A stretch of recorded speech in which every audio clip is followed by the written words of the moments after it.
ارے دوستو، حرقانی شرح موطا امام مالک میں ایک بڑا عجیب واقعہ لکھا ہے کہ مدینہ منورہ کے گرد و نواح میں ایک ڈیڑے پر ایک عورت فوت ہو گئی تو دوسری عورت اسے غسل دینے لگی۔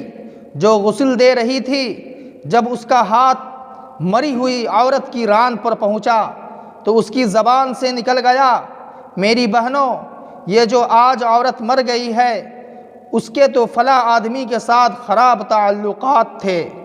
غسل دینے والی عورت نے جب یہ کہا تو قدرت کی طرف سے گرفت آ گئی، اس کا ہاتھ ران پر چمٹ گیا، جتنا کھینچتی ہے وہ جدا نہیں ہوتا، زور لگاتی ہے مگر ران ساتھ ہی آتی ہے۔ دیر لگ گئی، میت کے ورثاء کہنے لگے، بی بی جلدی غسل دو، شام ہونے والی ہے، ہمیں جنازہ پڑھ کر اسے دفنانا بھی ہے۔ وہ کہنے لگی کہ میں تو تمہارے مردے کو چھوڑتی ہوں مگر وہ مجھے نہیں چھوڑتا۔ رات پڑ گئی مگر ہاتھ یوں ہی چمٹا رہا، دن آ گیا پھر بھی ہاتھ چمٹا ہوا۔ اب مشکل بنی تو اس کے ورثاء علماء کے پاس گئے، ایک مولوی سے پوچھتے ہیں، ہاں مولوی صاحب، ایک عورت دوسری مردہ عورت کو غسل دے رہی تھی، اس کا ہاتھ اس میت کی ران کے ساتھ چمٹا رہا، اب کیا کیا جائے؟ وہ فتویٰ دیتا ہے کہ چھری کے ساتھ اس کا ہاتھ کاٹ دو۔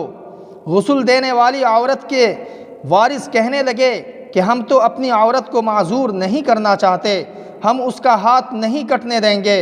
انہوں نے کہا فلاں مولوی کے پاس چلیں، اس سے پوچھا تو وہ کہنے لگا کہ چھری لے کر مری ہوئی عورت کا گوشت کاٹ دیا جائے، مگر اس کے ورثاء نے کہا کہ ہم اپنا مردہ خراب نہیں کرنا چاہتے۔ 3 دن اور 3 راتیں اسی حالت میں مسلسل گزر گئے، گرمی بھی تھی، دھوپ بھی تھی، بدبو پڑنے لگی، گرد و نواح کے کئی دیہاتوں تک خبر پہنچ گئی۔ انہوں نے سوچا کہ یہاں یہ مسئلہ کوئی حل نہیں کر سکتا، چلو مدینہ منورہ میں جاتے ہیں۔ وہاں حضرت امام مالک رحمۃ اللہ علیہ اس وقت قاضی القضات کی حیثیت میں تھے۔ وہ حضرت امام مالک رحمۃ اللہ علیہ کی خدمت میں حاضر ہو کر کہنے لگے، حضرت، ایک عورت مری پڑی تھی اور دوسری اسے غسل دے رہی تھی، اس کا ہاتھ اس کی ران کے ساتھ چمٹ گیا، چھوٹتا ہی نہیں، 3 دن ہو گئے، کیا فتویٰ ہے؟ امام مالک رحمۃ اللہ علیہ نے فرمایا، مجھے وہاں لے چلو۔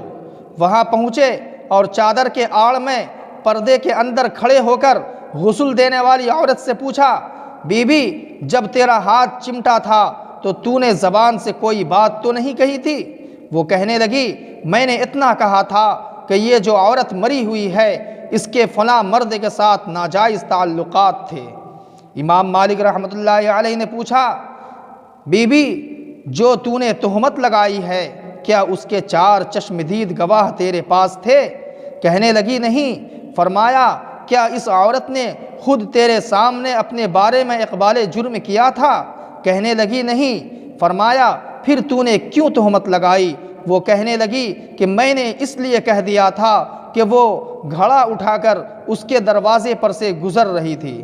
یہ سن کر امام مالک رحمۃ اللہ علیہ نے وہیں کھڑے ہو کر پورے قرآن میں نظر دوڑائی، پھر فرمانے لگے، قرآن پاک میں آتا ہے، والذین یرمون المحصنات ثم لم یأتوا باربعۃ شہداء فاجلدوہم 80 جلدہ۔ جو عورتوں پر ناجائز تہمتیں لگا دیتے ہیں، ان کے پاس 4 گواہ نہیں ہوتے، ان کی سزا ہے کہ ان کو زور سے 80 کوڑے مارے جائیں۔ نے ایک مردہ عورت پر تہمت لگائی، تیرے پاس کوئی گواہ نہیں تھا، میں وقت کا قاضی القضات حکم کرتا ہوں جلادوں سے کہ اے جلادو اسے مارنا شروع کر دو۔ جلادوں نے اسے مارنا شروع کر دیا، وہ کوڑے مارتے جا رہے ہیں۔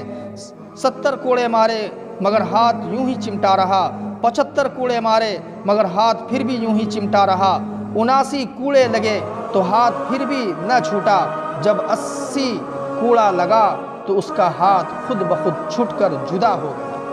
اس لیے میرے پیارے، کسی پر تہمت لگانے سے پہلے اس کا انجام سوچ لینا چاہیے۔